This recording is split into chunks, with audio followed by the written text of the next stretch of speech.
I've never been good at belonging to groups, not at school, not at work, not even in society. And I don't see it as a problem, and I don't want to solve that non problem. But for the past couple of years, as I've joined more activist initiatives, I kind of started to wonder, why do I have these resistance towards joining groups or belonging to groups? And I might have understood now why I choose, or I have this inability to join groups and belong to groups. And this realization, the answer to this reflection, came on International Women's Day when I went to Lisbon downtown to attend a march. And this march was about, celebrating International Women's Day and remind people why there is still an International Women's Day and why is it important, and just advocate for women's rights. When I arrived at the place, I found not one march, but two marches, just 1 kilometer apart. And they were both feminist marches, and they were both marching for the same reason with the same end goal, but they were choosing to march separately. And that kind of made me question why, and it was very confusing. And so I started asking people if they knew why there were two marches marching for the exact same purpose with the exact same goal, but doing it separately, just 1 kilometer apart from each other. And most people didn't know, but then I came to realize with some specific people that it all comes down to a difference in opinions between the collectives that were organizing both marches.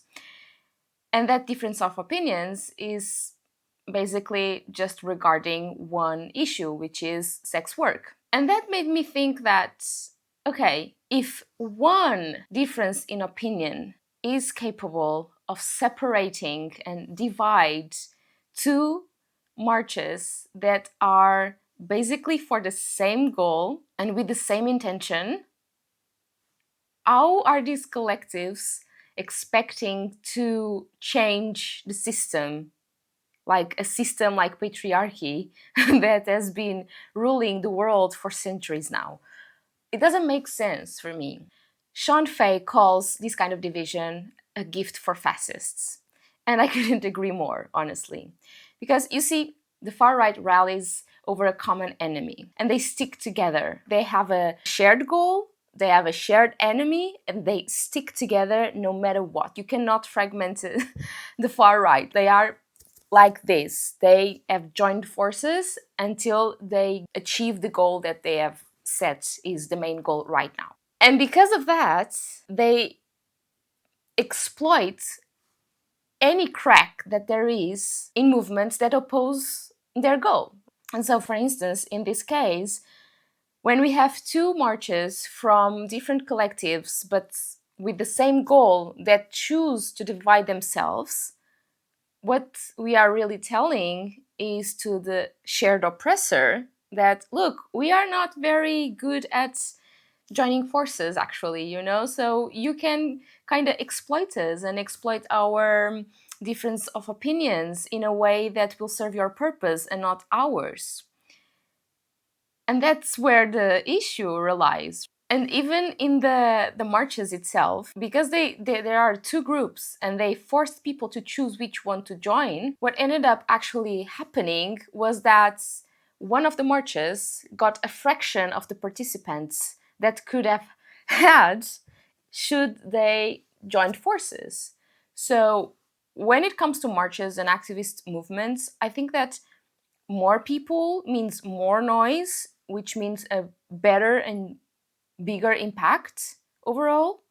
But because these two groups decided to force people to choose sides and force people to choose sides without exactly explain what was the main difference, one of them just got a fraction of the participants. And that was problematic for the whole experience, I think, because It was less people making noise, so the impact was smaller than it could have been. And in the end, for what? When we choose division, we become easy targets.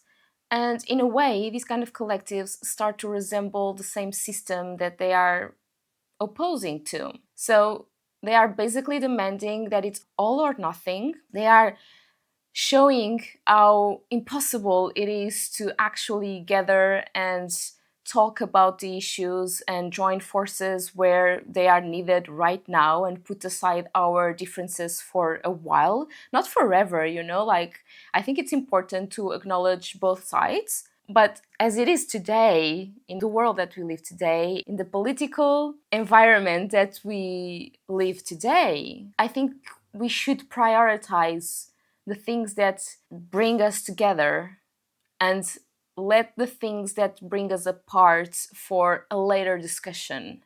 Because otherwise, change will never be possible. Otherwise, we will just be fighting against each other instead of joining forces and fight against the shared oppressor together.